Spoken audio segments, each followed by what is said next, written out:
नमस्कार बच्चों, कैसे हैं आप सब? आशा करती हूँ आप सभी अच्छे होंगे, स्वस्थ होंगे, खुश होंगे और अपनी पढ़ाई भी अच्छे से कर रहे होंगे। तो जैसा कि आप सभी जानते हैं, मैं हूँ आपकी हिंदी की अध्यापिका और मैं स्वागत करती हूँ आप सभी का आईसीटी वर्चुअल क्लासरूम में। और आज हम यहाँ पर एकत्रित हुए हैं पढ़ने के लिए क्लास 10th की हिंदी। क्लास 10th की हिंदी में हम अपना जो दोनों बुक्स का जो सिलेबस है वो लगभग हम पूरी तरह से कंप्लीट कर चुके हैं। और मैंने आपसे कहा था लास्ट सेशन में कि कोई भी डाउट हो दोनों बुक्स में, कोई ऐसा चैप्टर, कोई ऐसी कविता या कोई हिंदी व्याकरण से रिलेटेड आपका कोई ऐसा टॉपिक जो आप लोगों को समझ में ना आया हो, तो यहाँ पर जरूर कंफर्म करें, बताएं अपनी प्रॉब्लम्स, अपने डाउट्स क्लियर करें। क्योंकि अब आपके बोर्ड एग्जाम्स नजदीक हैं और कोई भी चैप्टर जो आपको लगता है कि आपको कठिन लग रहा है या आपको समझ नहीं आ रहा है तो उसको जरूर आप क्लियर करवा लें। तो आज हम यहाँ शुरू करने जा रहे हैं आपका सैंपल पेपर। यहाँ पर क्योंकि अभी आप 10th क्लास में गए हैं और अभी ये जो आपको पता है कि जो आपका बोर्ड एग्जाम है वो 3 घंटे का होता है, और लेकिन आप पहली बार बोर्ड एग्जाम दे रहे हैं तो आपको टाइम मैनेजमेंट, आपने प्री बोर्ड्स दे दिए होंगे, लेकिन फिर भी कैसे आपको टाइम मैनेजमेंट करके 3 घंटे में अपना पूरा का पूरा पेपर अटेंड करना है, हर एक प्रश्न का उत्तर कैसे आपने देना है, ये चीजें आपको यहाँ पर समझ में आएंगी। और साथ ही सैंपल पेपर सॉल्व करने से एक सबसे मेन जो बात है जो क्लियर होगी यहाँ पर, वो होगी कि आपको कौन से चैप्टर में दिक्कत हो रही है, यानी कि कौन सा ऐसा पार्ट है जिसमें जो आपको अच्छे से समझ में नहीं आया है, जिसको आपको दोबारा पढ़ने की जरूरत है। तो इस तरह से आज हम यहाँ पर सॉल्व करने वाले हैं अपना सैंपल पेपर। तो चलिए चलते हैं स्मार्ट बोर्ड की तरफ, शुरू करते हैं अपने आज का सेशन। सभी बच्चे ध्यान पूर्वक पढ़ेंगे और सॉल्व करने का प्रयास करेंगे। तो जैसे कि मैंने आप लोग को बताया, हम आज यहाँ पर सैंपल पेपर सॉल्व करेंगे। तो ये आपका जो हिंदी का आपका उत्तराखंड बोर्ड का ये आपका प्रश्न पत्र है। और आप देख सकते हैं आपने सैंपल पेपर यहाँ पर दिए होंगे, तो इसमें आपको यहाँ पर दिया गया है सबसे पहले जो आपका प्रश्न पत्र है उसमें कुछ देखिए यहाँ पर आपको बताई गई हैं चीजें कि इस प्रश्न पत्र के 8 खंड क ख ग और च छ ज है, 8 खंडों में पूछे गए सभी प्रश्नों के उत्तर देने अनिवार्य है। और यहाँ पर उत्तर यथासंवत और क्रमवार होने चाहिए, यानी कि जो भी आप उत्तर दे रहे हैं वो एक तरह से क्रमवार होने चाहिए, क्रम से आपको उत्तर देने हैं। तो यहाँ पर आप जो भी उत्तर देंगे उसको आप सबसे पहले तो आगे पीछे नहीं लिखेंगे, बिल्कुल क्रमवार देंगे। आप अगर पहला प्रश्न अटेंड कर रहे हैं तो उसके बाद प्रश्न 2, प्रश्न 3, प्रश्न 4, प्रश्न 5, इस तरह से आप इसको सॉल्व करेंगे। तो यहाँ पर जो आपका सबसे पहला प्रश्न है आपके खंड क का, वो है आपका अपठित गद्यांश। तो देखिए अपठित गद्यांश जो है वो हमेशा आपके पेपर में होता है, हमेशा आपके एग्जाम में होता है। सबसे पहला प्रश्न ये आपका अपठित गद्यांश, जिसमें आपने, जैसे कि आपको अपठित का अर्थ पता है कि जो आपने पढ़ा हुआ नहीं है, यानी कि जो आपकी बुक से नहीं आया हुआ है, ये आपने नहीं पढ़ा है और आपने इस गद्यांश को पढ़ना है और फिर उसको देखकर जो नीचे उसके प्रश्न दिए गए हैं उसके उत्तर आपने देने हैं। तो यहाँ पर देखिए अपठित गद्यांश की बात हो रही है, तो अपठित गद्यांश सबसे ज्यादा महत्वपूर्ण है। आप देख सकते हैं 7 नंबर का यहाँ पर ये आपको दिया गया है, तो आपने इसे ध्यान पूर्वक पढ़ना है और उसके बाद आपको इससे जुड़े हुए प्रश्नों के उत्तर देने हैं।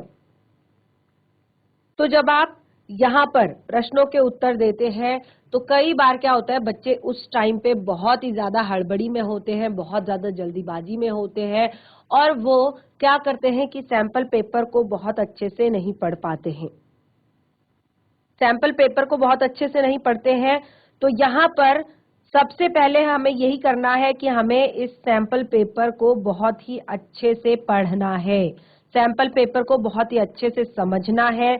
उसके बाद हमने यहाँ पर इनके प्रश्नों के उत्तर देने हैं। तो चलिए सबसे पहले हम स्टार्ट करते हैं यहाँ पर इस अपठित गद्यांश से। तो अपठित गद्यांश को हम ध्यान पूर्वक पढ़ेंगे और फिर उससे जुड़े हुए प्रश्नों के उत्तर देंगे।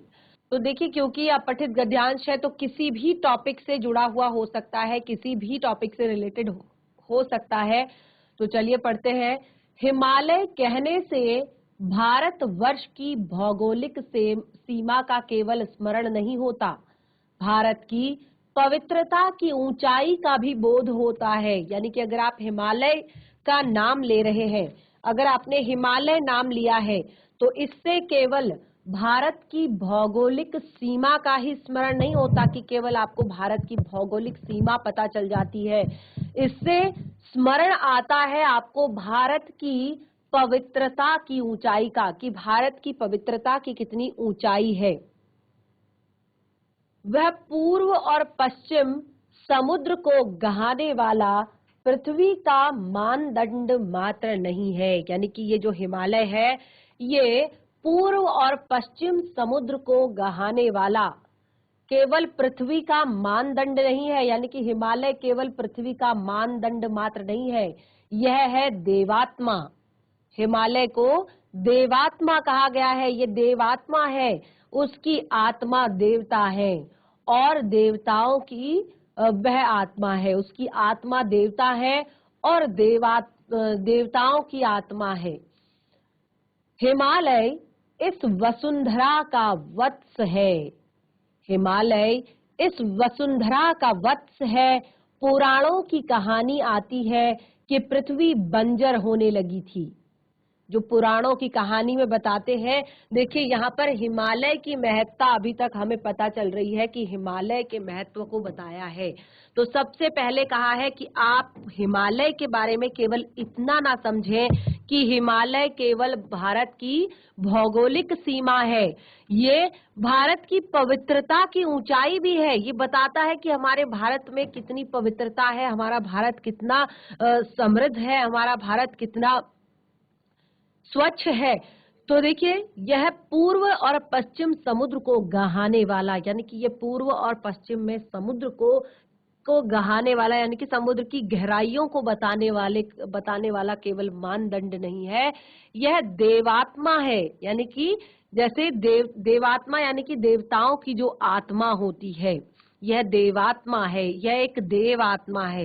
यानी कि भगवान का निवास है इसमें, ये देवों की आत्मा इसमें निवास करती है, उसकी आत्मा देवता है। यानी कि इस हिमालय की आत्मा देवता है। आपने देखा होगा कि कहते हैं जो भगवान शंकर है वो हिमालय पर ही निवास करते हैं और बहुत सारे देवता, बहुत सारे गंधर्व भी हिमालय में निवास करते हैं। तो देवताओं की आत्मा ये है और हिमालय को कहा है इस वसुंधरा का वत्स। वसुंधरा यानी कि इस धरती का वत्स यानी कि पुत्र। पुराणों में कहानी आती है हिमालय के बारे में, पुराणों में एक कहानी कही गई है कि पृथ्वी बंजर होने लगी। क्या हुआ कि पृथ्वी बंजर होने लगी, प्रजा दुख से पीड़ित होने लगी, देवताओं को यज्ञ भाग मिलना कठिन होने लगा था। तब पृथु राजा ने पृथ्वी को डराया धमकाया। यानी कि पृथ्वी जो है बंजर होने लगी थी। एक टाइम ऐसा आया कि पृथ्वी बंजर होने लगी। अब प्रजा बहुत ज्यादा दुखी हो गई, बहुत ज्यादा दुख से पीड़ित हो गई, देवताओं को यज्ञ भाग मिलना कठिन हो गया। यानी कि देवताओं को यज्ञ भाग नहीं मिल पा रहा था और उस समय पर राजा पृथु ने पृथ्वी को डराया धमकाया था। जो राजा पृथु थे उन्होंने पृथ्वी को डराया धमकाया। जब देखिए क्या हुआ कि राजा पृथु जो थे उन्होंने पृथ्वी से पूछा कि तुम ऐसा क्यों कर रही हो। देखिए, जो हमारे आज हम जहां पर है, हम सब इस प्रकृति के कारण, इस पृथ्वी के कारण ही है यहाँ पर, क्योंकि हम आधे से ज्यादा चीजों के लिए प्रकृति पर डिपेंड रहते हैं, प्रकृति पर एक तरह से प्रकृति से जुड़े हुए होते हैं। जैसे सबसे पहले हमें प्राण वायु कहाँ से मिलती है, जो हम श्वास लेते हैं, श्वसन जो हम करते हैं, उसके लिए जो हमें ऑक्सीजन, जो प्राण वायु हमें मिलती है, वो कहाँ से मिलती है, पेड़ पौधों से मिलती है। और पेड़ पौधे कहाँ पर होते हैं, पेड़ पौधे जमीन पे उगते हैं। और अगर पेड़ पौधे ही ना उगे तो कैसे हमें प्राण वायु प्राप्त हो पाएगी, कैसे ये सारी प्रक्रियाएं चलेंगी, कैसे जल चक्र चलेगा, कैसे ये सारा पृथ्वी कैसे एक तरह से बनी रहेगी। तो एक बार जो पुराणों की कहानी कहते हैं उस पे एक बार ऐसा हुआ कि पृथ्वी जो है बंजर होने लगी और जो प्रजा है वो दुख से पीड़ित होने लगी। प्रजा बहुत ज्यादा दुखी हो गई और देवताओं को यज्ञ भाग मिलना कठिन हो गया। कैसे मिलता है देवताओं को यज्ञ भाग? क्योंकि पृथ्वी पर एक तरह से जब राजा पृथु ने पृथ्वी को धमकाया कि तुम आखिर ऐसा कर क्यों रही हो, तुम आखिर अपने से जो जुड़ी हुई चीजें हैं इनको क्यों समाप्त कर रही हो, क्यों प्रकृति का विनाश करने पर तुली हो, क्यों अपने आप को नष्ट करने पर तुली हो?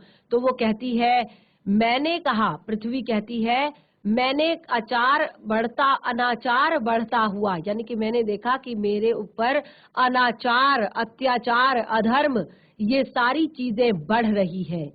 इसीलिए मैंने रत्न और औषधियां और हरियाली को अपने अंदर धारण कर लिया है, अपने अंदर छिपा लिया है। यानी कि मेरे ऊपर बहुत ज्यादा अत्याचार, बहुत ज्यादा अनाचार, बहुत ज्यादा अधर्म, बहुत सारी गलत चीजें एक तरह से बढ़ती जा रही है। तो कैसे मैं अपने इन जो उपहार स्वरूप मैंने तुम्हें चीजें दी हैं उसका दुरुपयोग कर रहे हैं लोग, तो मैं कैसे इन सब चीजों को बचाऊं? इसीलिए मैंने इन सभी चीजों को अपने अंदर छिपा लिया है।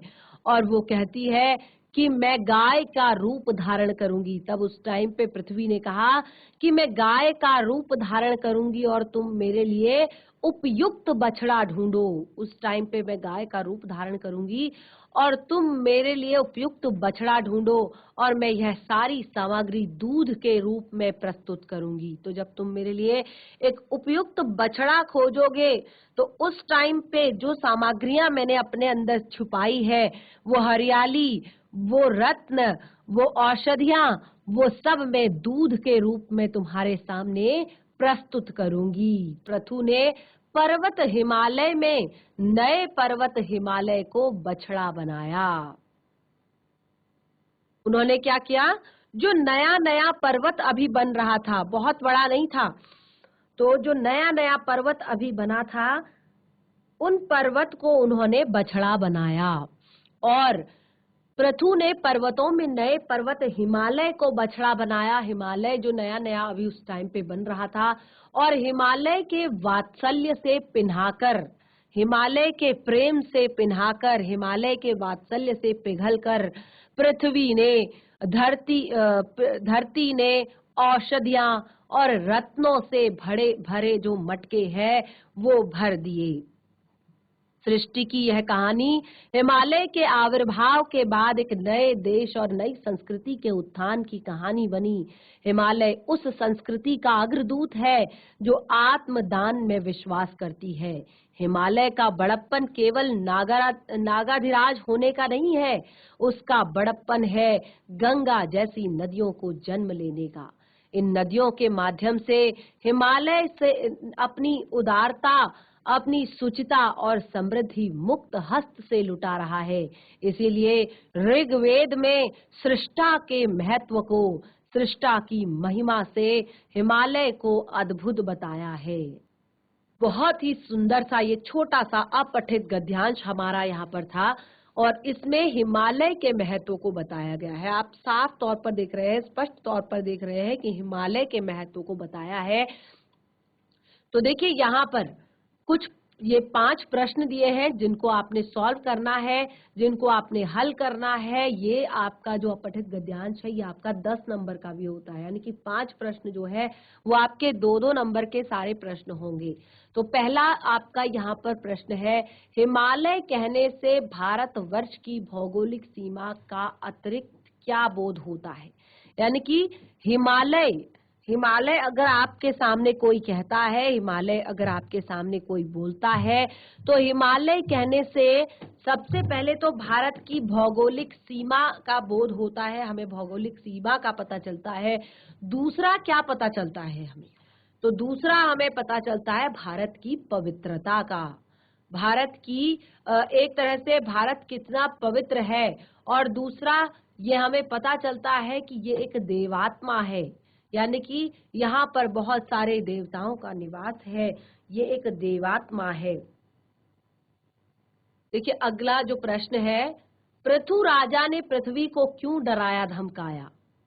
पृथु राजा ने पृथ्वी को क्यों डराया धमकाया? तो 2 नंबर का प्रश्न है, तो बिल्कुल भी एक लाइन में तो लिखेंगे नहीं, तो यहाँ पर लिखेंगे एक बार जब पृथ्वी पर सूखा पड़ने लगा था, पृथ्वी बंजर होने लगी थी और बहुत ज्यादा प्रजा जो है दुख से पीड़ित होने लगी थी, देवताओं को यज्ञ भाग मिलना कठिन हो गया था, तो उस समय पर पृथु राजा ने पृथ्वी को डराया और धमकाया, कहा कि तुम ऐसा क्यों कर रही हो, तुम ये सब क्यों कर रही हो? तो पृथ्वी ने कहा कि मैं ये सब इसलिए कर रही हूँ क्योंकि एक तरह से मेरे ऊपर बहुत ज्यादा अनाचार, बहुत ज्यादा अत्याचार बढ़ रहा था, बहुत ज्यादा नेगेटिविटी मेरे ऊपर आ गई थी, तो इस कारण मैंने ये सारी चीजें अपने अंदर छिपा ली है, मैंने अपने अंदर समा ली है।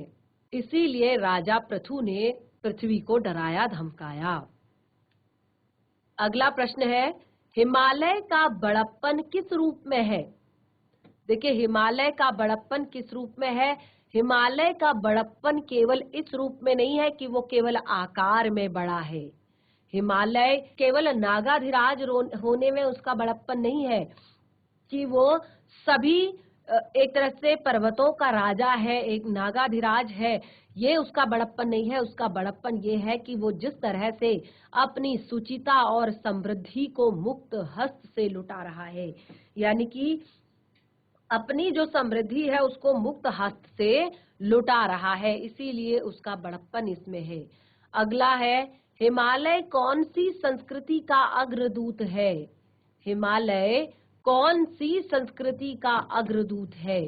तो यहाँ पर देखिए हिमालय अग्रदूत उस संस्कृति का है जो आत्मदान को सबसे बड़ा समझती है, आत्मदान पर विश्वास करती है। आत्मदान यानी कि अपने आप को पूरी तरह से दूसरों पर न्यौछावर कर देना, अपने आप को दूसरों के लिए पूरी तरह से समर्पित कर देना। तो हिमालय किस चीज के लिए यहाँ पर अग्रदूत है, किस संस्कृति का अग्रदूत है? तो जो आत्मदान करे ऐसी संस्कृति का अग्रदूत है, यानी कि जो हमेशा दूसरों के लिए काम करे, जो हमेशा दूसरों के लिए सोचे, वो ऐसी संस्कृति का अग्रदूत है।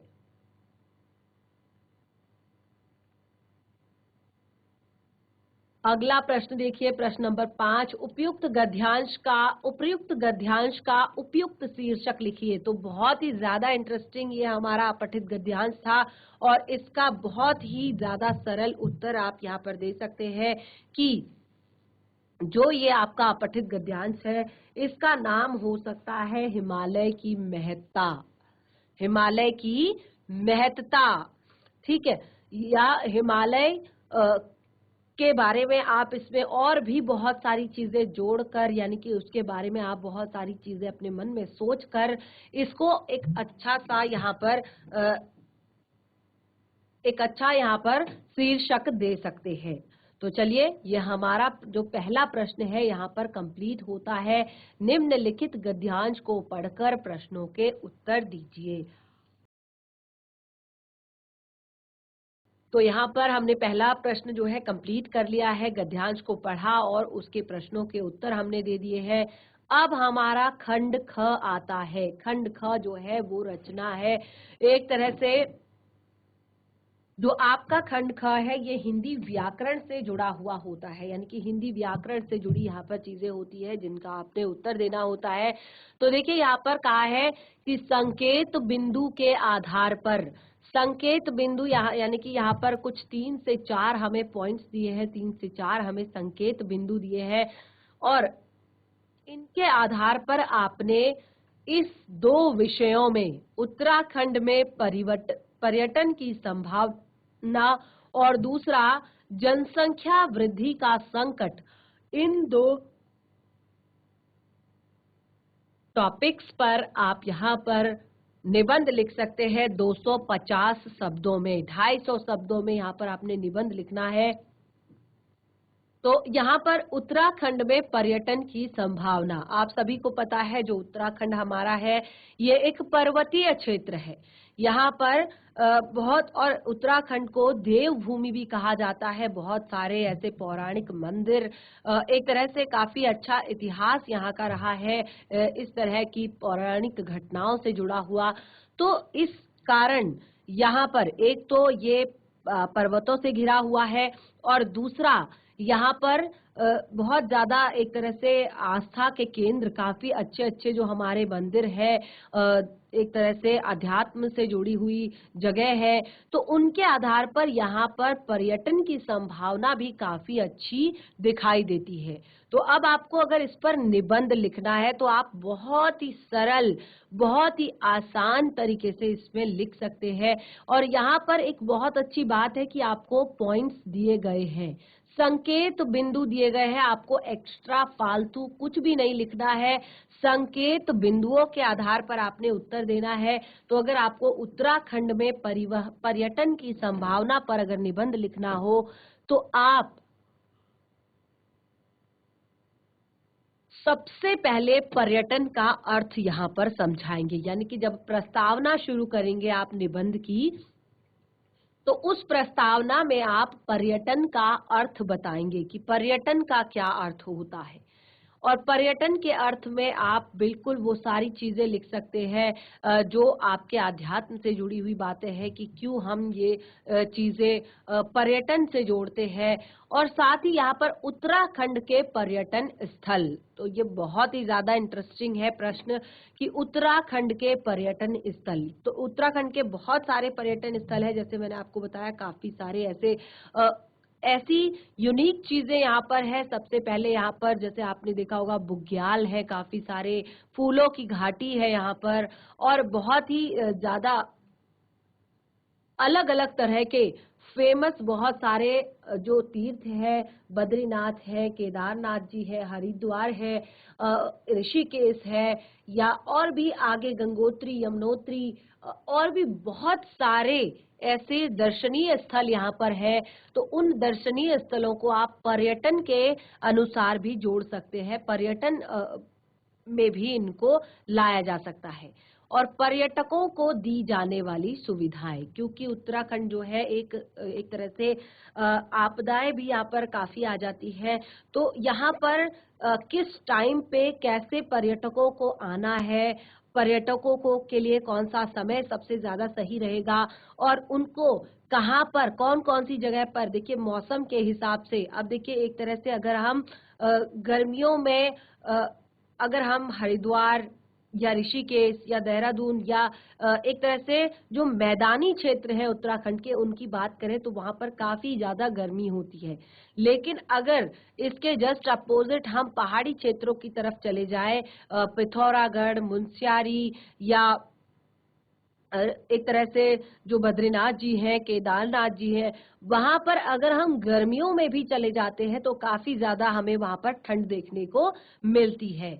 तो कैसी कैसी सुविधाएं पर्यटकों को दी जाती हैं यहाँ के हिसाब से, यहाँ के वातावरण के हिसाब से, यहाँ की खान पान के हिसाब से, यहाँ के रहन सहन के हिसाब से, तो वो सारी बातें आप इसके अंदर लिख सकते हैं। अगला है पर्यटन की उपयोगिता। तो देखिए पर्यटन की उपयोगिता जो यहाँ पर है, इसमें आप काफी सारी अच्छी बातें लिख सकते हैं पर्यटन की उपयोगिता में, और साथ ही लिख सकते हैं कि पर्यटन किस तरह से विकास में सहयोग करता है, विकास में योगदान देता है, राज्य के विकास में, देश के विकास में। तो पर्यटन की उपयोगिता भी आप लिख सकते हैं। और देखिए अगर आपको कुछ हानियां लिखनी है कि क्या दिक्कतें होती है कई बार पर्यटन से, तो उसके बारे में भी आप यहाँ पर लिख सकते हैं। तो बहुत ही ज्यादा इंटरेस्टिंग टॉपिक है हमारा उत्तराखंड में पर्यटन की संभावना। तो मुझे लगता है हम सबको यहाँ के वेदर से लेकर, खान पान से लेकर, रहन सहन से लेकर, या यहाँ के दर्शनीय स्थलों से लेकर सारी चीजें लगभग अच्छे से क्लियर है। तो मुझे लगता है ये टॉपिक आपके लिए बहुत ज्यादा टफ नहीं होगा निबंध लिखने के लिए, क्योंकि देखिए आपको अगर कॉन्सेप्ट क्लियर है, एक ही बारी में आपको पता है कि आपने लिखना क्या है, तो आपका समय बर्बाद नहीं होगा। तो अगला है यहाँ पर जनसंख्या वृद्धि का संकट। बहुत ही ज्यादा महत्वपूर्ण टॉपिक है जनसंख्या वृद्धि का संकट। तो इस पर भी आप बहुत अच्छा निबंध लिख सकते हैं। लेकिन यहाँ पर आप देख सकते हैं, यहाँ पर भी आपको 4 संकेत बिंदु दिए गए हैं। तो जो 4 संकेत बिंदु दिए गए हैं, इन 4 संकेत बिंदुओं का एक फायदा हमें यही होता है कि हमें बहुत ज्यादा सोचने की जरूरत नहीं पड़ती। आप इन टॉपिक्स के आधार पर बहुत अच्छे से अपना आंसर क्लियर कर सकते हैं। तो देखिए, जनसंख्या वृद्धि का संकट। तो सबसे पहला जो पॉइंट है जिसको हम प्रस्तावना कह सकते हैं, तो भारत में जनसंख्या वृद्धि के कारण, क्योंकि हम सब भारत देश में रहते हैं, भारत में रहते हैं, तो यहाँ की जनसंख्या वृद्धि के कारण क्या हैं? सबसे पहले आपने रीजन बताने हैं, कारण बताने हैं कि क्या यहाँ पर जनसंख्या वृद्धि के सबसे बड़े कारण है हमारे देश भारत में। उसके बाद जनसंख्या के अनुपात। देखिए, जनसंख्या वृद्धि के कारण में आप बहुत सारी चीजें लिख सकते हैं। सबसे पहले लिख सकते हैं आप अशिक्षा, ठीक है।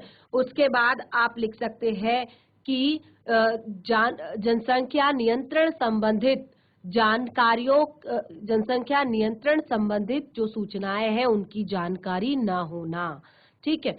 और तीसरा आप ये समझ सकते हैं यहाँ पर कि कैसे एक तरह से जनसंख्या वृद्धि जो है एक तरह से हानिकारक है। तो एक तरह से रीजन बताने हैं, कारण बताने हैं कि कैसे कैसे जनसंख्या वृद्धि हो रही है।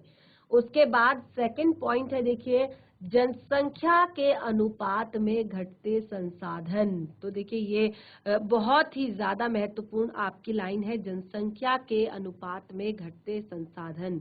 तो देखिए, कोई भी चीज आपके घर में अगर कोई भी चीज है तो वो क्या होती है, समय के साथ साथ कम पड़ती जाती है। अगर फैमिली में जनसंख्या के अनुपात में घटते संसाधन, फैमिली में अगर आपका पहले एक बेबी है, उसके बाद फिर आपका दूसरा बेबी आता है, तो क्या होता है कि चीजें हमारी डिवाइड हो जाती है, ठीक है। ऐसे ही भारत देश जो हमारा है, अगर हमारी जनसंख्या बिल्कुल इसी तरह से बढ़ती गई, इसी तरह से बढ़ती गई, इसी तरह से बढ़ती गई, तो क्या होगा, एक दिन जनसंख्या विस्फोट हो जाएगा। यानी कि इतनी ज्यादा जनसंख्या हो जाएगी कि उसके अनुपात में जो हमारे संसाधन है वो बहुत ही ज्यादा कम पड़ जाएंगे। देखिए, महंगाई का रीजन क्या होता है, महंगाई का कारण क्या होता है? वैसे तो हम सुबह शाम हल्ला करते हैं, चिल्लाते रहते हैं कि बहुत ज्यादा महंगाई हो गई है, बहुत ज्यादा महंगाई हो गई है, बहुत ज्यादा महंगाई हो गई है। तो महंगाई जो यहाँ पर मैंने आपको बताया, उसके रीजन क्या है, उसके कारण क्या है? बढ़ती हुई जनसंख्या। आप देख सकते हैं, आज आप सुबह अपने घर से अगर निकलते हैं, एक फैमिली में अगर 5 लोग रहते हैं, तो पांचों के पास कार, स्कूटी, बाइक, ये सारी चीजें होती हैं। यानी कि अब सबने खरीद तो ली, लेकिन उनमें तेल भी तो डालना पड़ेगा, तेल भी तो डालना पड़ेगा, तभी तो वो चलेंगी। तो इससे क्या हो रहा है, बहुत ज्यादा संसाधनों का अंधाधुंध दोहन हो रहा है और ये संसाधन धीरे धीरे घट रहे हैं। और इसी तरह से अन्य समस्याएं, अगला पॉइंट, तो अन्य समस्याएं तो बहुत ही ज्यादा है जनसंख्या वृद्धि के। जैसे जनसंख्या वृद्धि होगी तो लोगों में बेरोजगारी आएगी, क्योंकि लोग उतने ज्यादा पढ़ लिख नहीं पाएंगे, और जो भी नहीं पढ़ लिख पाएंगे वो बेरोजगार बनेंगे, जिससे हमारे देश में बहुत सारी अलग अलग तरह की घटनाएं, चोरी, लूटमार, हत्या जैसे बहुत सारे कांड जो है हो जाते हैं। उसके बाद यहाँ पर जो नंबर 3 पॉइंट दिया है वो है अन्य समस्याएं। अन्य समस्याएं क्या है जनसंख्या वृद्धि से जुड़ी हुई? तो जनसंख्या वृद्धि से जुड़ी हुई जो समस्याएं, आपने देखा होगा कि कई जगहों पर लोगों के पास खाने के लिए नहीं होता, लोगों के पास रहने के लिए घर नहीं होता, लेकिन उनके आप देख सकते हैं कि 4 से 5 उनके बच्चे होते हैं जिन्होंने कपड़े भी नहीं पहने हैं, जिन्होंने ढंग से चप्पल भी नहीं पहनी है पैरों में। तो इससे क्या होगा, बहुत ज़्यादा एक तरह से समाज में बहुत ऐसी घटनाएँ, क्योंकि देखिए पेट तो सबको भरना होता है, भूख तो सबको लगती है। अगर ऐसे में इंसान को, क्योंकि अपने घर पे तो फिर उसे शायद ही कुछ मिल पाएगा इतने सारे बच्चों में, इतने सारे भाई-बहनों में, तो वो वहाँ जाकर या तो चोरी करेगा या किसी कोई गलत काम करेगा। तो इस तरह से जनसंख्या अनुपात में जो अन्य समस्याएँ आती हैं, वो आप यहाँ पर लिख सकते हैं। बहुत ही ज़्यादा इंटरेस्टिंग है, बहुत ही ज़्यादा प्यारा है ये टॉपिक भी। जनसंख्या नियंत्रण के उपाय नंबर 3। सबसे पहले अगर आपने जनसंख्या के बारे में बता दिया, तो उसके बाद आपको जनसंख्या नियंत्रण के उपाय भी यहाँ पर बताने होंगे। तो जनसंख्या नियंत्रण में जो सबसे पहला उपाय होगा, वो होगा लोगों को शिक्षित करना। लोगों को एक तरह से शिक्षा दीक्षा देना और उनको संस्कारी बनाना, और जिससे कि समाज में भले ही उनके पास बहुत सारा पैसा ना हो, भले ही उनके पास बहुत बड़ा घर ना हो, लेकिन वे लोग जो है हमेशा सदाचार को सीखेंगे, हमेशा सदाचार करेंगे। तो इस तरह से जनसंख्या नियंत्रण के आप बहुत सारे उपाय यहाँ पर बता सकते हैं, जो आप एक तरह से आप देखते हैं कई सारी जो चीज़ें भी हमारी जनसंख्या नियंत्रण के लिए बनाई जाती है कि जैसे देश में बहुत सारे कानून बनते हैं कि अगर आपको इलेक्शन लड़ना है, तो आपके 2 बच्चों से ज़्यादा नहीं होने चाहिए। तो इस तरह के बहुत सारे हम जनसंख्या नियंत्रण संबंधित कानून बनाकर अपने देश की जनसंख्या को नियंत्रित कर सकते हैं। तो एक तरह से आप देखिए बहुत ही ज़्यादा इंटरेस्टिंग हमारा ये निबंध यहाँ पर था, और दोनों ही बहुत सरल हैं, और ख़ास तौर पर ये निबंधों में आप देख सकते हैं कि आपको संकेत बिंदु दिए गए हैं, तो तब जाकर इनमें आपको इन निबंधों को सॉल्व करने में ज़्यादा टाइम भी नहीं लगेगा, और बहुत जल्दी केवल एक बार इसको पढ़ना है और फिर आप जल्दी से उत्तर दे सकते हैं। आप देखिए यहाँ पर प्रश्न अगला नंबर 3, जन जनपद स्तर यानी कि डिस्ट्रिक्ट लेवल पर आयोजित वाद विवाद प्रतियोगिता में प्रथम स्थान प्राप्त करने पर छोटी बहन को बधाई देते हुए पत्र लिखिए। तो देखिए पत्र कितने प्रकार के होते हैं ये मैं आपको पढ़ा चुकी हूँ। लेटर्स के टाइप यानी कि पत्र कितने प्रकार के होते हैं सभी को पता है। पत्र मुख्यतः 2 प्रकार के होते हैं। कौन कौन से 2 प्रकार के होते हैं? औपचारिक पत्र और अनौपचारिक पत्र। औपचारिक पत्र क्या होता है? औपचारिक पत्र वह होता है जिसमें एक तरह से हम जिसको नहीं जानते हैं, जिन लोगों को हम नहीं जानते हैं, किसी कार्यालय से जुड़ा हुआ पत्र, किसी एक तरह से जल संस्थान से और बिजली विभाग से जुड़ा हुआ जो प्रश्न है वो, या किसी भी संपादक को या किसी भी अधिकारी को जो आप पत्र लिखते हैं वो आपके कहलाते हैं, वो पत्र आपके कहलाते हैं औपचारिक पत्र यानी कि फॉर्मल लेटर। और एक होता है आपका इनफॉर्मल लेटर। इनफॉर्मल लेटर यानी कि अनौपचारिक पत्र। तो कैसे पता लगाएंगे कि कौन सा औपचारिक है कौन सा अनौपचारिक है? जनपद स्तर पर आयोजित वाद विवाद प्रतियोगिता में प्रथम स्थान प्राप्त करने पर छोटी बहन को बधाई देते हुए पत्र लिखिए। तो आपको यहाँ पर छोटी बहन को बधाई देनी है कि किस तरह से आपने ये अपना लक्ष्य प्राप्त किया है और कितनी मेहनत आपने की है। वो सारी बातें लिखकर आप एक बधाई पत्र अपने मित्र को दे सकते हैं। तो इस तरह से इसमें एक ऑप्शन भी दिया गया है। देखिए जो हमारा ये बधाई पत्र है ये हमारा इनफॉर्मल लेटर है यानी कि आपका अनौपचारिक पत्र है। ठीक है, तो इस तरह से यहाँ पर देखिए अथवा में भी आपको एक अन्य प्रश्न दिया है। आपके क्षेत्र के किसी समाचार पत्र के संपादक को अपने क्षेत्र में शुरू हो रहे पेयजल आपूर्ति हेतु एक पत्र लिखिए। तो देखिए यहाँ पर बहुत ही ज्यादा इंटरेस्टिंग ये प्रश्न है कि किसी भी क्षेत्र जो आपका आसपास का क्षेत्र है वहां पर समाचार पत्र के संपादक को आपने शुद्ध जल पेयजल आपूर्ति के लिए एक पत्र लिखना है। तो ये आपने जल संस्थान के संपादक को लिखना है और सबसे पहले आपने जल की आपूर्ति करनी है और फिर उसके बाद आपको ये यहाँ पर जो पत्र जल की आपूर्ति के लिए जो यहाँ पर पत्र लिखा गया है वो आपने यहाँ पर बताना है। तो इस तरह से हमने यहाँ पर 3 चीजें आज अपनी कंफर्म कर ली है कि कैसे कैसे आप यहाँ पर सबसे पहले अपठित गद्यांश को पढ़ेंगे और उसके प्रश्नों के उत्तर देंगे, और दूसरा आप यहाँ पर निबंध को कैसे अटेंड करेंगे, कैसे आप निबंध लिखेंगे, और तीसरा एक औपचारिक पत्र और एक अनौपचारिक पत्र। जो पहला आपका पत्र है वो आपका अनौपचारिक पत्र है। जब हम अपने परिवार वालों को, अपने जानने वालों को, अपने रिलेटिव्स को पत्र लिखते हैं उसे कहते हैं अनौपचारिक पत्र, इनफॉर्मल लेटर। और लेकिन जो नीचे दूसरा अथवा में पत्र दिया गया है तो ये आपने संपादक को लिखना है, तो ये आपका होता है फॉर्मल लेटर। इसका अर्थ है कि आपको घर से दोनों तरह के पत्र पढ़कर जाने हैं। जो आपको लगेगा उस टाइम पर कि ये आसान है, इसको मैं अच्छे से कर सकता हूं, तो उसको आप आसानी से कर लेंगे। तो बच्चों आज हमने यहाँ पर अपने सैंपल पेपर से शुरुआत के जो 3 प्रश्न हैं उनको सॉल्व कर लिया। मैं आशा करती हूँ कि आपने यहाँ पर बहुत अच्छे से समझा होगा कि कैसे हमने इसको सॉल्व करना है, कैसे हमने यहाँ पर आंसर लिखना है। तो इसी तरह से अपने सैंपल पेपर को कंटिन्यू करेंगे अपने नेक्स्ट सेशन में। आपको कोई भी डाउट है अपने किसी भी चैप्टर से रिलेटेड तो आप जरूर यहाँ पर अपने प्रश्न, अपने डाउट्स जो है रख सकते हैं। तो इस तरह से आज का सेशन हमारा यहीं पे समाप्त होता है। तब तक के लिए धन्यवाद। आपका दिन शुभ हो।